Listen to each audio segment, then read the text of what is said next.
मेरे प्यारे साथियों, कैसे हैं आप सब। आशा करता हूँ आप सब बढ़िया होंगे। तो मैं भूपेंद्र वर्मा आपका स्वागत करता हूँ आपके अपने इस यूट्यूब चैनल साइंस एकेडमी पर। तो पिछले क्लासेस में हमने परसेंटेज के कुछ क्वेश्चन देखे थे। आज हम उनसे आगे अपना क्वेश्चन देखने जा रहे हैं। परसेंटेज का ये लेक्चर नंबर 2 होने वाला है। तो चलिए शुरू करते हैं आज का लेक्चर। कॉपी और पेन साथ निकाल लीजिए। चलिए बनाते हैं क्वेश्चन आज का। तो पहला क्वेश्चन देखते हैं आज का। यदि चाय का दाम 20% बढ़ा दिया जाए तो चाय के उपयोग में कितने प्रतिशत कमी की जाए कि व्यय में कोई बढ़ोतरी ना हो। इसको ऐसे समझिए जैसे कि आप मार्केट गए 100 रुपए लेकर के। तो पहले आपको क्या किया जाता था कि 5 किलो शक्कर दे दिया जाता था। तो 5 किलो शक्कर कहने का मतलब कितना था कि 20 रुपए किलो था शक्कर का। अब कह रहा है कि अब अगली बार जब हम बाजार जा रहे हैं तो हमको कहा जा रहा है कि चीनी का कीमत 20% बढ़ चुका है। मान लो अब वो कीमत कितना हो गया, 25 रुपए का। 25 रुपए का 1 किलो। अब हम बाजार लेकर के जा रहे हैं 100 रुपए। तो क्या हमको 5 किलो शक्कर मिलेगा? नहीं। अब कितना मिलेगा? उससे कम मिलेगा। तो जितना कम मिलेगा उसी का परसेंट हमको पूछा जा रहा है कि पहले आपको जितना मिलता था और अब जितना मिल रहा है, इन दोनों में कितने प्रतिशत का अंतर है। तो चलिए सॉल्व करते हैं क्वेश्चन को। तो पहले हमारा जो 20% है इसको हम क्या करते हैं, भिन्न में बदल लेते हैं। ठीक है, किस में बदल लेते हैं? भिन्न में बदल लेते हैं। तो 20% का भिन्न कितना होता है? 1/5। यानी कि पूर्व में कीमत कितनी थी? 5। अब इसका क्या हो गया, 20% बढ़ गया। तो 20% बढ़ गया मतलब 5 में 1 बढ़ाएंगे तो कितना हो गया? 6।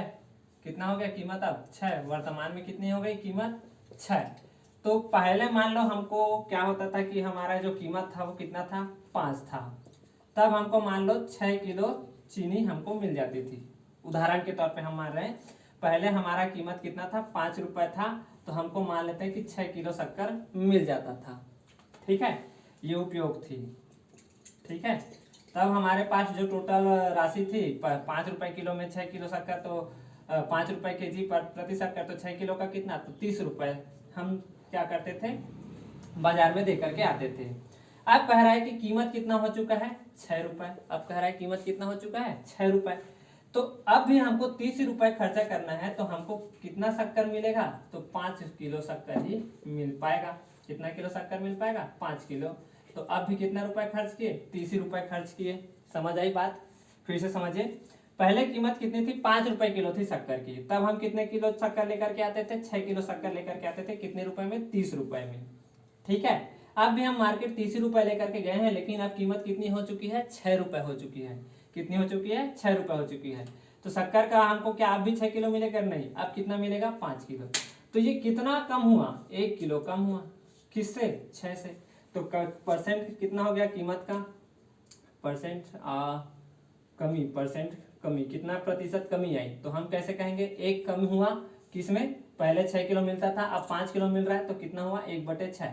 इसको यदि आप परसेंट में चेंज करोगे तो 100 से गुणा कर दो और ये आंसर आ जाएगा अपना 16 से ही 2/3% की कमी। बात समझ आई? क्या कहा मैंने? पहले हमको 6 किलो शक्कर मिलता था, 5 किलो शक्कर मिल रहा है। तो कमी कितनी हुई? 1 किलो की। कितने? 6 से। तो 1/6 को हमने परसेंट में चेंज कर दिया। तो कितना आया? 16 से ही 2/3% की। यानी कि गृहिणी को, यानी कि जो हाउस वाइफ होगी, उसको 16 से ही 2/3% के उपयोग में कमी करनी पड़ेगी शक्कर की। ठीक है, समझ आया पहला क्वेश्चन? चलिए नोट कर लीजिए इतनी बातों को। अगला क्वेश्चन चलते हैं। चलिए नोट कर लीजिए। ये दिल न होता बेचारा, कदम न होते आवारा, जो खूबसूरत कोई अपना हम सफर होता। क्वेश्चन देखते हैं। तो किसी वस्तु के भाव में 14 से ही 2/7% की कमी की गई, किंतु वस्तु की दैनिक बिक्री में 33 से ही 1/3% की वृद्धि हो गई। तो परिणाम स्वरूप दैनिक बिक्री से प्राप्त धन राशि में कितने प्रतिशत का अंतर आ जाएगा, आपको बताना है। ये कुछ ऐसा समझो कि जैसे कि हम क्या करने गए, मान लो पेट्रोल भरवाने गए। ठीक है, तो पहले पेट्रोल की कीमत कितनी थी? 100 रुपए थी। अब उसकी कीमत में हमने क्या कर दिया? 20% की कटौती कर दी। हमने क्या कर दिया? 20% की कटौती कर दी। यानी कि अब पेट्रोल कितना हो गया? 80 रुपए लीटर हो गया। तो जाहिर सी बात है कि लोग क्या करेंगे? अधिक से अधिक पेट्रोल भरवाएंगे। अधिक से अधिक क्या करेंगे? पेट्रोल भरवाएंगे। तो इससे धनराशि में भी क्या होगा? अंतर आएगा। इससे धनराशि में भी क्या होगा? अंतर आएगा। तो पहले जो कमाता था और अब जो कमा रहा है, इन दोनों के बीच कितने प्रतिशत का अंतर आएगा, इस प्रश्न में पूछा गया है। तो चलिए सवाल को शुरू करते हैं। तो पहले जो थी भाव, मतलब पहले जो कीमत थी वो कितनी थी, 14.2/7% की कमी की गई। तो 14.2/7% को हम क्या करते हैं, भिन्न में बदल लेते हैं। तो हमने बताया था आपको कि कितना होता है, 1/7 होता है। तो यानी कि पहले कीमत कितनी थी, पूर्व में कीमत कितनी थी, 7 रुपए थी। अब कह रहा है कि इसमें कमी हो गई, यानी कि 7 का 14.2/7% कितना होता है, 1 होता है। 7 का 14.2/7% कितना होता है, 1। तो इसमें कमी करेंगे तो 7 में 1 की कमी करोगे तो कितना हो जाएगा, वर्तमान कीमत 6 रुपए, मान लो 6 रुपए, मतलब अब 6 हो गया है। ठीक है, ये हमने क्या किया था, माना था। आप चाहे तो XYZ मान सकते हैं, लेकिन मानना ऐसा वैल्यू जिससे हमको क्या हो, सुविधा हो। तो यानी कि पहले कीमत कितनी रही होगी, 7 रही होगी। ठीक है, और अब कीमत कितनी हो चुकी है, 6 रुपए। अब कह रहा है कि दैनिक बिक्री में 33.1/3% की वृद्धि हो गई। 33.1/3% को आप फिर से भिन्न में बदलिए तो क्या होता है, ये 1/3। यानी कि पहले बिक्री, मान लो पूर्व में जो बिक्री है ये कितना रहा होगा, 3। अब 3 का 33.1/3% कितना होता है, 1। 3 का 33.1/3% कितना होता है, 1। तो ये कितना हो चुका है, 1 बढ़ चुका है। तो अब वृद्धि कितनी हो चुकी है, 4 हो चुकी है, यानी कि ये वर्तमान है। यानी कि मान लो पहले कोई 3 वस्तु बेचता था, अब कितना वस्तु बेच रहा है, 4 वस्तु बेच रहा है। समझ आई बातें। 33 से 1/3% की वृद्धि मतलब 1/3। 3 का 33 से 1/3% कितना होता है, 1। यानी कि पहले वो 3 सामान बेचा करता था, अब उसका सामान कितना बिक रहा है, 4। तो सामान कह सकते हैं। ठीक है, पहले कितना मिलता था, 3, अब कितना मिल रहा है, 4। तो राशि में अंतर, यानी कि पहले 7 रुपए कीमत थी तो वस्तु कितना बिकता था, 3 वस्तु बिकता था। तो टोटल कीमत कितनी हो गई, 21 रुपए। और यहाँ पर वस्तु की कीमत कितनी हो गई, 6। तो वस्तु की जो बिक्री है ये भी बढ़ गई, तो कितना हो गया, 24 रुपए। तो अंतर कितना का आ रहा है दोनों के बीच का, तो 3 का अंतर आ रहा है। यानी कि पहले मान लो 7 रुपए प्रति वस्तु की कीमत थी, तो हम 3 वस्तु खरीद के आते थे, यानी कि हमारा खर्चा कितना होता था, 21 रुपए, यानी कि हमको 21 रुपए प्राप्त होता था। अब हमने कीमत क्या कर दिया, घटा दिया, तो 6 रुपए हो गया। अब क्या हो गया, 4 वस्तु बिकने लग गई। तो 4 वस्तु बिका तो कितना रुपए मिला अपने को, 24 रुपए, यानी कि पहले से अधिक। तो कितना अधिक मिला, 3 अधिक मिला, किससे, 21 से। तो परसेंट में करें तो क्या होगा, 3/21। 3/21 को यदि आप कटाओ तो कितना होता है, 1/7। कितना आया, 1/7। और 1/7 को परसेंट में चेंज करना है तो 100 से गुना कर दीजिए। ये कितना हो जाएगा, 14.2/7%। कितना आ जाएगा, 14.2/7%। समझ आई बातें, क्या कहा मैंने, समझ आया। फिर से देख लीजिए एक बार। पहले कीमत कितनी थी, 7 रुपए थी। अब क्या हो गया, 14.2/7% की कमी कर दी तो कितना हो गया, कीमत 6 रुपए। तो क्या कह रहा है कि दैनिक बिक्री में 33.1/3% की वृद्धि हो गई। मतलब पहले यदि वस्तु 3 बिका करता था तो अब कितना बिक रहा है, 4 बिक रहा है। पहले वस्तु कितना बिक रहा था, 3, अब कितना बिक रहा है, 4। तो पहले हमको 21 रुपए मिलता था, अब कितना रुपए मिल रहा है, 24 रुपए। तो कितने प्रतिशत की वृद्धि हुई करके पूछ रहा है। तो पहले कितना वृद्धि हुआ, 3 रुपए का वृद्धि हुआ, किसमें से, 21 में से। तो 3 का 21 से परसेंट निकाला तो कितना निकला, 14.2/7%। चलिए इतना नोट डाउन कीजिए, फिर आगे बढ़ते हैं।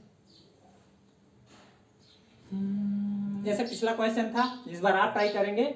किसी वस्तु के कीमत में 25% की कमी हो गई, किंतु दैनिक बिक्री में 30% की वृद्धि हो जाती है। दैनिक बिक्री में कितने परसेंट की वृद्धि, 30% की वृद्धि। जितनी बातें हैं उसको अच्छे से नोट कर लीजिए। क्या क्या कहा मैंने, किसी वस्तु की कीमत में क्या हो गया, 25% की कमी हो गई।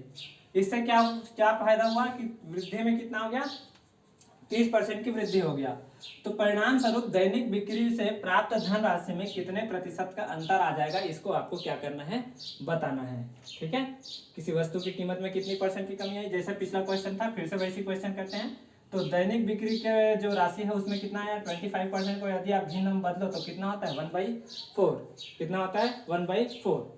तो मान लो पहले कीमत, ये हमने क्या किया, माना। तो माना पूर्व में जो कीमत थी कितनी थी, 4 रुपए थी। ठीक है, तो कह रहा है कि अब 4 का 25% कितना होता है, 1। 4 का 25% कितना होता है, 1। ठीक है, तो 25% की कमी मतलब 4 में 1 की कमी, 4 में 1 की कमी। अब कितना हो गया कीमत, 3 रुपए। वर्तमान में कीमत कितना हो गया, ₹3। ठीक है, मान लो कोई वस्तु 4 रुपए किलो में मिल रहा था और वही वस्तु कितने रुपए मिल रहा है, ₹3 प्रति किलो में मिल रहा है। ठीक है, इससे क्या फायदा हुआ कि उस जो वस्तु है उसकी दैनिक बिक्री में 30% की वृद्धि हो गई। अब 30% को आप भिन्न में बदलिए तो 30% क्या होता है, 30/100 प्रतिशत, मतलब मैंने आपको सिखाया था क्या होता है, बटे 100, तो मतलब कितना, 3/10। तो 10 का 30% कितना, 3। 10 का 30% कितना, 3। मान लो पहले 10 वस्तु बिका करती थी, पूर्व में कितना वस्तु बिका करता था, 10 वस्तु बिका करता था। तो अब कह रहा है कि 10 का 30% मतलब 3, मतलब 3 राशि, मतलब 3 वस्तुएं और बढ़ गई, मतलब अब बिक्री कितनी हो गई, 13। पूर्व में 10 वस्तुएं बिका करती थी, वर्तमान में कितनी वस्तुएं बिक रही हैं, 13 वस्तुएं बिक रही हैं। तो आपसे क्वेश्चन ये कह रहा है कि आपको जो धन राशि प्राप्त हो रही थी पहले और जो अब मिल रही है, इन दोनों में कितने प्रतिशत का अंतर है। तो चलिए देखते हैं कितने प्रतिशत का अंतर है। तो कीमत कितनी थी पूर्व में, 4, अब कितने हो गए वर्तमान में, कीमत 3। पहले हमको कितना वस्तु मिला करता था, 10, अब कितना वस्तु मिल रहा है, 13। ठीक है, तो दोनों का गुणा कीजिए, 4 रुपए प्रति वस्तु कीमत थी, तो 10 वस्तु लेते थे तो कितना होता था, 40। और अभी कितना हो गया, 3 रुपए प्रति वस्तु कीमत, 13 वस्तु लेकर के आए हैं, तो कितना हो गया, कितना राशि मिला अपने को, 39। तो कितने प्रतिशत की कमी आई, तो पहले देखते हैं कि कितना कम हुआ, 1 कम हुआ, किसमें, 40 में। तो परसेंट में चेंज करोगे तो क्या हो जाएगा, यहाँ पर तो लॉस हो रहा है, प्रॉफिट नहीं, तो क्या हो गया, 1/40। अब 40 को परसेंट में कन्वर्ट करोगे तो क्या हो गया, 1/40 गुणा 100। तो 10/4 को आप कन्वर्ट कर लीजिए तो क्या हो जाएगा, ये 2.5%, मतलब 2.5% की कमी आ गई।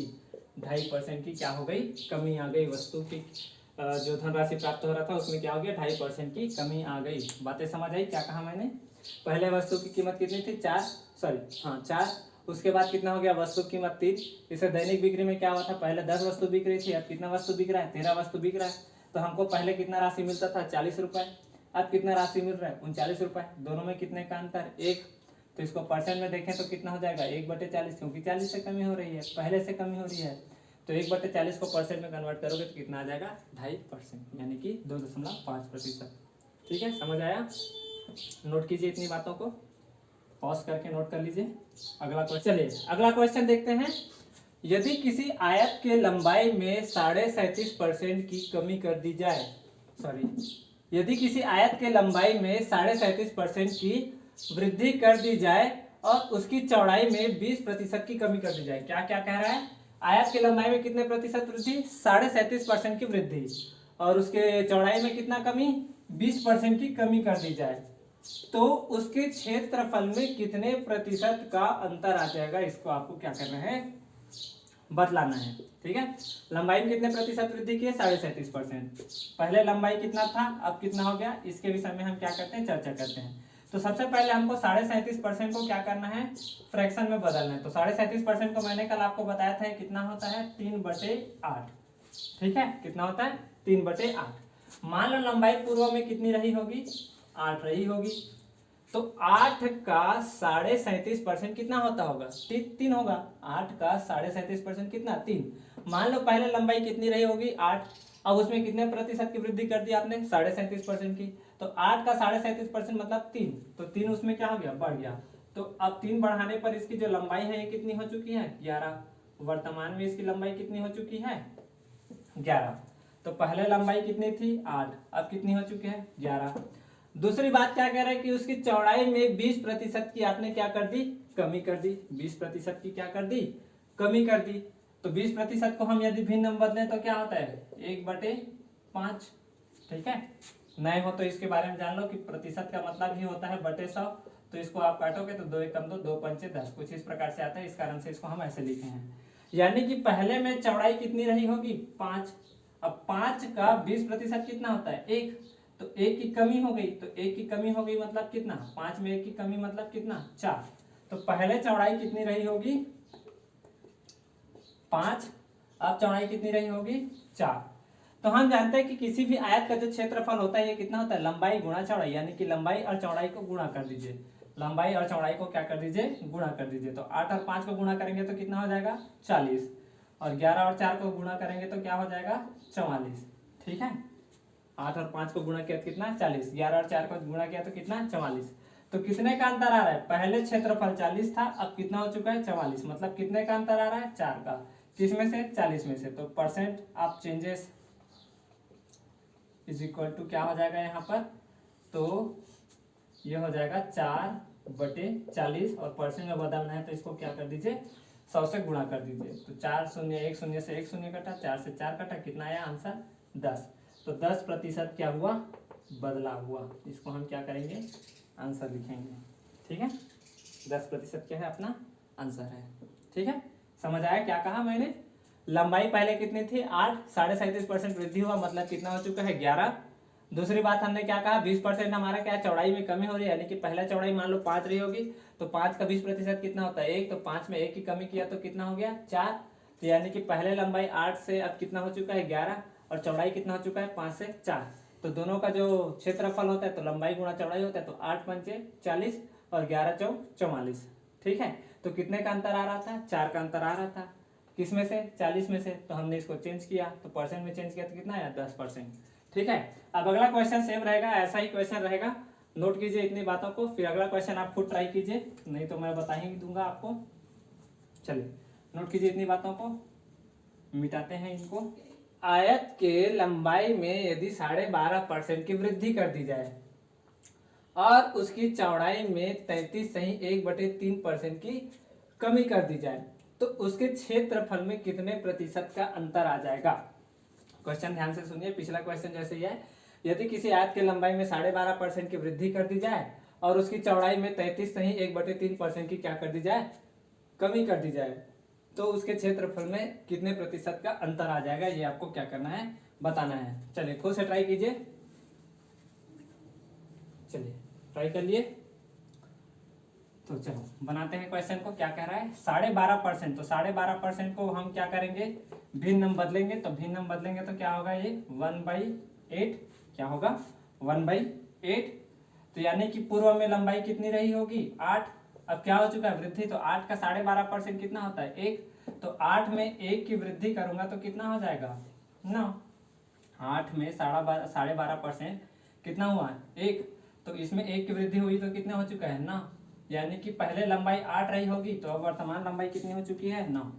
लंबाई कितनी है 8 और अब कितनी हो चुकी है 9। दूसरी बात क्या कह रहा है, चौड़ाई में 33.1/3% की कमी कर दी गई, तो 33.1/3% को मैंने आपको बताया था भिन्न में कैसे बदला जाता है 3, तो कमी कर दी, तो 3 का 33, पहले चौड़ाई कितनी रही होगी, पूर्व में चौड़ाई कितनी रही होगी 3, तो 3 का 33.1/3% कितना होता है 1, 3 का 33.1/3% कितना होता है 1, तो 3 में 1 की कमी कर दी, 3 में 1 की क्या कर दी आपने कमी कर दी, तो ये कितना हो गया 2। तो पहले चौड़ाई कितनी रही होगी 3 और अब चौड़ाई कितनी हो चुकी है 2।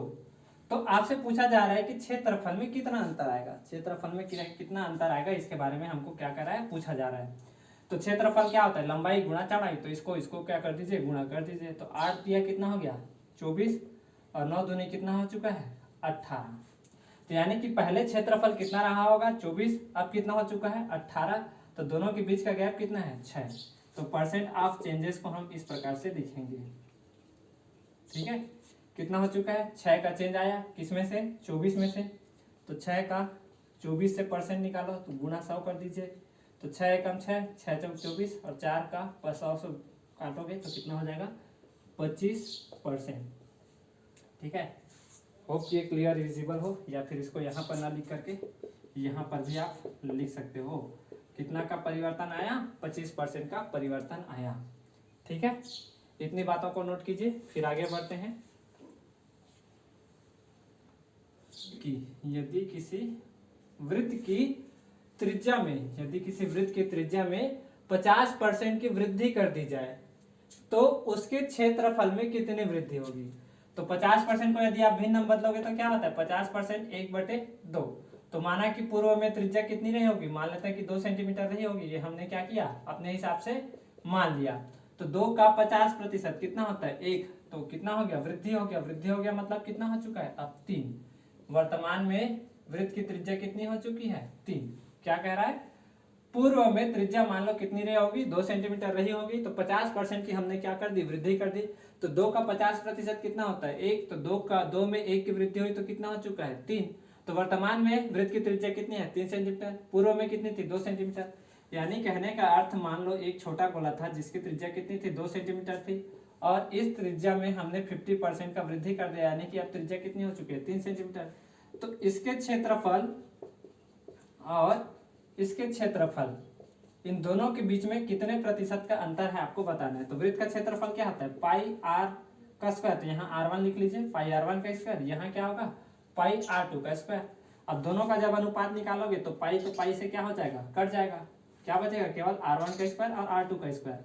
तो R1 कितना है अपने पास, R1 कितना है, 2 सेंटीमीटर। तो 2 का स्क्वायर अनुपात में कितना, दूसरे का 3 का स्क्वायर।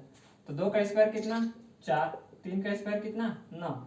तो कितना अंतर आया दोनों के बीच में, 5 का अंतर आया। तो तुलना किससे कर रहे हैं, पूर्व से।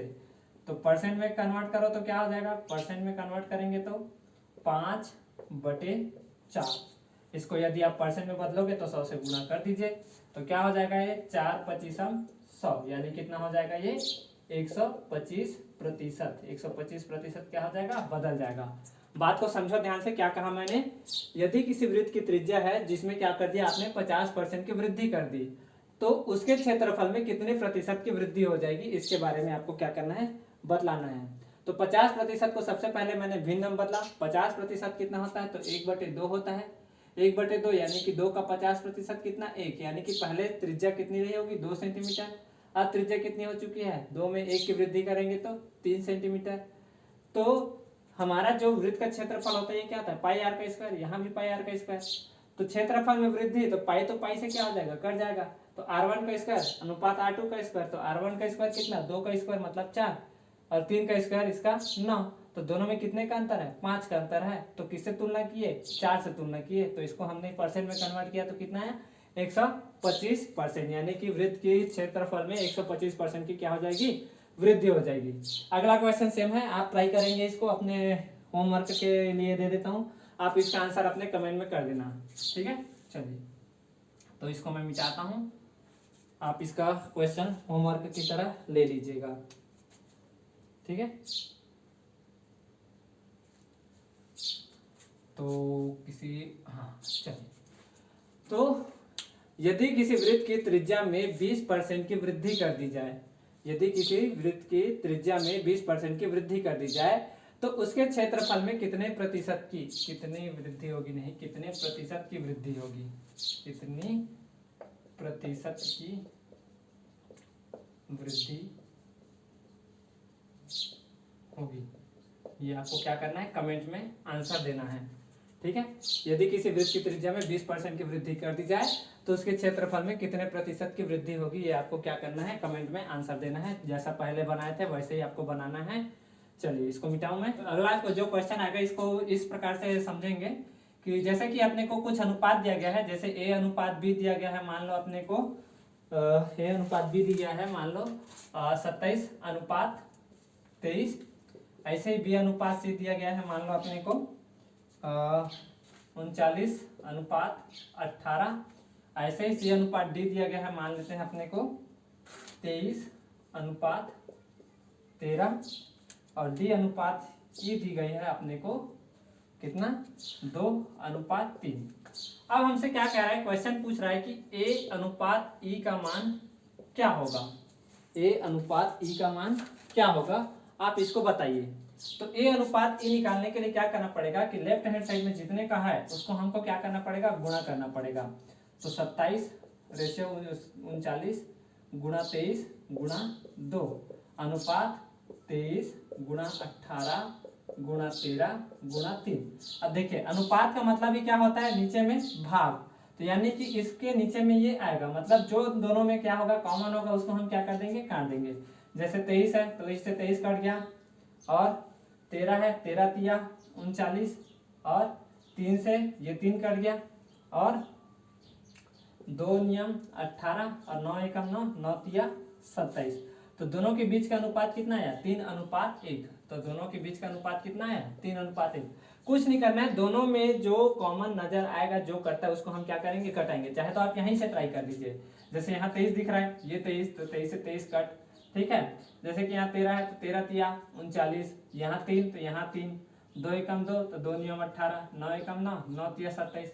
तो इस प्रकार हम क्या करेंगे, अनुपात को निकालेंगे। अनुपात बी अपने को मान लो दिया गया है कितना, 1:2, और बी अनुपात सी अपने को दी गई है कितना, 3:4, ठीक है। क्या कहा गया है, ए अनुपात बी दी गई है अपने को कितना, 1:2, और बी अनुपात सी दी गई है कितना अपना 3:4। अब देखिए यहाँ पर आपको समझना पड़ेगा कि ये जो वैल्यू है इसको आप कैसे लिखेंगे। तो ए अनुपात बी दी गई है 1:2, और वहीं बी अनुपात सी दी गई है 3:4। तो यहाँ पर बी के दो वैल्यू दिखाई दे रहे हैं, तो बी के दो अलग अलग वैल्यू दिखाई दे रहे हैं, तो दोनों को हमको क्या करना पड़ेगा, बराबर करना पड़ेगा, क्योंकि बी का तो एक ही वैल्यू हो सकता है, दो वैल्यू तो होगा नहीं। तो हमको क्या करना पड़ेगा, इसमें हमको क्या करना पड़ेगा, 2 का गुणा कर देते हैं, इसमें हम 3 का गुणा कर देते हैं। तो जब इसमें 2 का गुणा किया हो तो इसमें भी 2 का गुणा करोगे, और इसमें भी क्या करोगे, 3 का गुणा करोगे। तो आंसर क्या आ जाएगा, 3:6:8। तो इसको हम ऐसे भी लिख सकते थे कि ए अनुपात बी बराबर हमने को मान दिया गया है 1:2, और बी रेशियो सी दी गई है अपने को कितना, 3:4।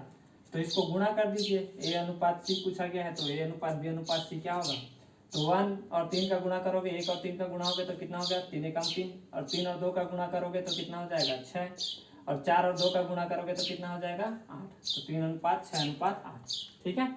बातें समझ आई इतनी जो मैंने कही।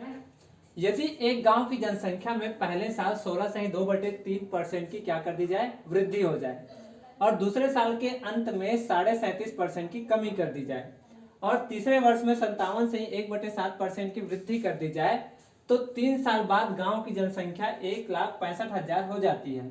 तो गांव की वर्तमान जनसंख्या आपको क्या करना है, ज्ञात करना है। तो चलिए सभी परसेंट को हम क्या करेंगे, फ्रैक्शन में बदलेंगे। तो 16/2/3%, तो 16/2/3% कितना होता है, 1/6। तो 6 का 16/2/3% कितना हुआ, 1। तो इसमें क्या किया आपने, वृद्धि कर दी। तो मतलब पहले साल आपकी जो जनसंख्या 6 रही थी वो कितनी हो चुकी है, 7। 6 में 1 की वृद्धि करोगे तो कितना हो जाएगा, 7। मतलब पहले गांव की जनसंख्या 6 रही होगी, तो 6 का 16/2/3% कितना होता है, 1। तो 6 का 16/2/3% 1 वृद्धि किया तो कितना हो चुका है, 7। दूसरे साल कह रहा है कि 37.5% की कमी कर दी, तो 37.5% कितना होता है, मैंने आपको ये भी लिखवाया हुआ है। तो ये कितना होता है, 3/8। मतलब दूसरे साल यदि गांव की जनसंख्या 8 रही होगी, तो 8 का 37.5% यानी कि 3। तो इसमें क्या कर दिया आपने, कमी कर दिया। तो कमी कर दिया मतलब कितना, 5। यानी कि गांव की जनसंख्या पहले 8 थी, अब कितनी हो चुकी है, 5। सेकेंड ईयर में क्या हुआ, 8 से 5 हो चुका है। तीसरे साल कह रहा है कि 57.1/7% की क्या हुई, वृद्धि हुई। 57.1/7% की क्या हुई, वृद्धि हुई। तो 57/1/7 को भी मैंने आपको बताया हुआ, इसको फ्रैक्शन में कैसे बदलोगे। तो ये कितना होता है, 4/7। तो 7 का 57/1/7% कितना होता है, 4। तो पहले 7 रही होगी, तो 7 से कितना हो चुका है, 11। थर्ड ईयर में कितना हो चुका है, 7 से 11, ठीक है। तो पूछ रहा है कि वर्तमान में जनसंख्या कितनी है, तो काट देते हैं, जो करता है उसको। 7 से 7 काट, 6 कितना हो गया, 48, और 11 पंच कितना हुआ, 55। अब हमको क्या दिया गया है, 55 का वैल्यू दी गई है कितना, 1,65,000। तो 55 का वैल्यू कितना दिया गया है, 1,65,000, ठीक है। तो इसको काटोगे तो 55 एकम 55, 55 तिया तो 3,000, मतलब 3,000 से गुणा किए तब आया। तो वैसे 48 का भी वैल्यू निकालेंगे, तो 48 का वैल्यू कितना हो जाएगा, 3,000 से गुणा कीजिए इसको, तो 3 अट्ठे 24, 2 3 चौक 12, तो 1,44,000। मतलब गांव की वर्तमान जनसंख्या कितनी है, 1,44,000, ठीक है। कितनी है गांव की वर्तमान जनसंख्या, 1,44,000, ठीक है। समझ आया बात, क्या कहा मैंने। फर्स्ट ईयर में कितना बढ़ा मेरे पास, 16/2/3% की वृद्धि, यानी कि 6 से 7 हुई। दूसरे साल के अंत में क्या हुआ, 37.5% की कमी कर दी गई। 37.5% की कमी मतलब कितना हो गया, 8 से 5। तीसरे साल हमने क्या किया, 57 से 1/7% की वृद्धि कर दी, मतलब 7 से कितना हो चुका है, 11। तो जो कटा उसको कटा दिया, जो बचा उसको बचा दिया। तो 6 अट्ठे 48, और ये 11 पंचे 55। तो 55 का वैल्यू हमारे हिसाब से था। तो क्वेश्चन कह रहा है कि 1,65,000 है, तो इसको कटाया तो कितना आया, 3,000। तो इस 3000 को हमने क्या कर दिया, वर्तमान जनसंख्या में गुणा कर दिया, तो कितना आया 1,44,000। ठीक है, नोट कर लीजिए इतनी बातों को। अगला क्वेश्चन क्या कर रहा है, यदि एक गांव की जनसंख्या में पहले साल 37.5% की क्या कर दी गई, वृद्धि कर दी गई, दूसरे साल के अंत में 16.2/3% की क्या कर दी आपने, कमी कर दी। ठीक है, फिर क्या कह रहा है, तीसरे वर्ष के अंत में आपने क्या कर दिया, 37.5% की कमी कर दी, तो 3 साल बाद गांव की जनसंख्या 25,000 हो जाएगी। तो गांव की वर्तमान जनसंख्या क्या करना है, आपको ज्ञात करना है। ठीक है, ये आपका होमवर्क रहेगा, होमवर्क को नोट कर लीजिए, आगे फिर बढ़ते हैं क्या होता है। अगला क्वेश्चन, अनुष्का के पास जितने पैसे थे उसका 33.1/3% विराट को और शेष धन का 50% कपड़ों पर खर्च कर देती है। क्या कह रहा है, पहले 33.1/3% कितना दे दिया, विराट को दे दिया, फिर शेष धन का 50% कपड़ों पर खर्च कर दिया, और अंत में उसके पास जो शेष रुपए बचे वो कितने बचे, 1270 रुपए बचते हैं। तो बताइए शुरू में उसके पास कितना रुपए था। ठीक है, मान लो जैसे कि मैं 100 रुपए बाजार लेकर के गया, उसमें से 33 रुपए किसको दे दिया, विराट को दे दिया। उसके पास जो बचा हुआ था, मतलब जो भी पैसा बचा हुआ था, 33 को छोड़िए, 40 रुपए मान लो मैंने किसी व्यक्ति को उधार दे दिया। ठीक है, तो बचे मेरे पास कितने, 60 रुपए। उन 60 रुपए में से 50% मतलब उसका 30 रुपए मैंने क्या कर दिया, कपड़ों पर खर्च कर दिया। अब बचे हुए जो 30 रुपए थे उसका जो वैल्यू है मेरे को कितना दिया था, मान लो 1270 रुपए दिया था। तो क्वेश्चन कह रहा है कि तुम्हारे पास शुरू में कितने पैसे थे। तो जैसे अभी हमने सॉल्व किया क्वेश्चन, सेम वैसे हम क्या करते हैं, इसको भी सॉल्व करते हैं। तो 33 से 1/3% को हम क्या करते हैं, भिन्न में बदलते हैं, तो ये कितना होता है, 1/3। तो यानी कि पहले मान लेते हैं कि पूर्व में उसके पास कितने रुपए थे, 3 रुपए थे। तो क्या किया, उसमें से 3 में से 1 रुपए किसको दे दिए, विराट को दे दिए। कह रहा ना 33% विराट को, 33 से 1/3% किसको दे दिया, विराट को। यानी कि 3 का 33 से 1/3% कितना होता है, 1। तो 3 में से 1 रुपए किसको दे दिए, विराट को दे दिए। तो अब उसके पास कितने पैसे बचे, 2 रुपए। ये पूर्व है और ये क्या है, उसका वर्तमान। ठीक है, अब दूसरा बार कह रहा है कि शेष धन का 50% कपड़ों पर खर्च कर देता है। तो शेष धन मतलब 50%, तो 50% कितना होता है, 1/2। यानी कि मान लो उसके पास 2 रुपए थे, तो उस 2 का 50% मतलब 1 रुपए उसने क्या कर दिया, कपड़ों में खर्च कर दिया। अब उसके पास कितने बचे, 1 रुपए बचा। ठीक है, कितना बचा, 1 रुपए बचा, यानी कि 2 में 1 गया। तो हम क्या करेंगे, अब इसको दोनों को क्या कर देंगे, कटा देंगे। तो 2 से 2 कट, तो यानी कि पहले उसके पास 3 रुपए थे, अब कितना बचा है वर्तमान में, 1 रुपए। लेकिन इस 1 का वैल्यू अपने को कितना दिया गया है, 1270 रुपए दी गई है। तो पहले उसके पास कितने रहे होंगे, 1270 से इसको क्या कर दीजिए, गुणा कर दीजिए। तो 3 शून्य 0, 3 7 21, 80 2, 3 दूनी 6 और 2 8 और 3 एकम 3, यानी कि कितना रुपया था उसके पास शुरुआत में, 3810 रुपए था। ठीक है, नोट कीजिए इतनी बातों को। चलिए आगे बढ़ते हैं। राम के पास जितने पैसे थे उसका 20% श्याम को और शेष धन का 12.5% कपड़ों पर और शेष धन का 14.2/7% खाने में खर्च करता है। तो अंत में उसके पास शेष 2100 रुपए बचते हैं। तो बताइए शुरू में उसके पास कितना धन था, बताइए शुरू में उसके पास कितना धन था। तो चलिए 20% को फिर से क्या करिए, फ्रैक्शन में बदलिए। तो 20% कितना होता है, 1/5। यानी कि पहले उसके पास 5 रुपए रहे होंगे, तो 5 का 20% खर्च कर दिया, मतलब 1 रुपए खर्च कर दिया। तो उसके पास कितना बचा होगा, पहले तो 5 था, अब कितना बचा, पूर्व में 5 था, वर्तमान में कितना बचा, 1 रुपए खर्च कर दिया, किसके ऊपर, श्याम को दे दिया। 5 रुपए था, उसमें से 20% मतलब 1 रुपए किसको दे दिया, श्याम को दे दिया। तो 5 का 20% मतलब 1, मतलब कितना बचा उसके पास, 4। फिर कह रहा है दूसरा, क्या कह रहा है कि 12.5% शेष धन का 12.5%, 12.5% मतलब 1/8। तो 8 का 12.5% 1 होता है। तो इसका 1 रुपए मतलब 8 रुपए रहे होंगे, उसमें से 1 रुपए उसने खर्च कर दिया किसके ऊपर, कपड़ों के ऊपर। तो अब उसके पास कितने बचे, 7 रुपए। ठीक है, 8 रुपए थे, उसमें से 1 रुपए खर्च हुए, कितने बचे, 7। पहले 5 रुपए थे, उसमें से 1 रुपए खर्च किया, तो कितना बचा, 4। फिर कह रहा है कि उसमें से 14.2/7% खाने में खर्च करता है। शेष का 14.2/7% कहाँ खर्च करता है, खाने में खर्च करता है। तो 14.2/7% कितना होता है, तो 1/7, यानी कि 7 रहे होंगे। तो अब उसकी कीमत कितनी हो गई, 6। 7 रही होगी, उसकी कीमत कितनी हो गई 6। अब कह रहा है कि उसके पास लास्ट में कितना बचता है, 2100 रुपए बचता है। लास्ट में कितना बचता है, 2100 रुपए बचता है। तो हमको क्या करना पड़ेगा, बताना पड़ेगा। कैसे बताएंगे, 7 से 7 को काट दीजिए, ऐसे ही 4 दूनी 8, 2 एकम 2 तिया 6। मतलब पहले उसके पास 5 रुपए रही होगी, अब कितने बचे, 3 रुपए। लेकिन क्वेश्चन कह रहा है कि उसके पास तो 2100 रुपए बचे हैं, तो इस 2100 रुपए को हम क्या करेंगे, तुलना करेंगे अपने से। तो कितने गुना आया, 700 गुना आया। तो हमारा पहले पैसा भी 700 गुना रहा होगा, तो ये कितना हो जाएगा, 3500 रुपए।